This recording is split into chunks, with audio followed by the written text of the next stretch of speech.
Ampunilah dosa hamba-Mu. Kenapa? Ini benda yang benar. Ya, takkanlah melukis. Nampak dah berapa lama tu? Okey bang. Yelah, Ini- bang. Tapi belum siap maksud colour belum. Ini masa ni konsep dia adalah black and white. Black and white. Oh, okey bang. Kalau daripada lakaran sampailah ke gambar dengan abang habis colour berapa bang dia punya duration waktu tu? Kalau nak siap perfect. Dia tengok subjek. Kalau subjek tu very detail. Ha. Dengan ada batik-batik tu take time dalam 10 hari ke 15 hari. Oh. Tolak hujan semua.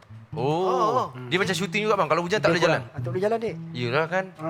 Kan abang cat runtuh balik. Betul juga. Dah tahu kenapa tanya, Tak. Oh, nak Tak sedapkan lah. kita. Sedapkan kita. Ya, bukan. Kita nak berkongsi. Oh, betul juga. Betul juga. Ya Allah, orang tua ni kena ni kan. Ahli sains. Sains. Sains. Abang Joey sains. Form Dulu 6. abang forensik, Dek. That's why abang detail. Form 6. Abang dulu sekolah orang putih, Dek. Oh ya. Yeah. Henry Geni. Bukan. English Abang College. putih tu. English College. EC Johor Bahru. Hei. Okey, baik. Kita sambung borak lagi dengan Abang Joey. Yeah. Okey.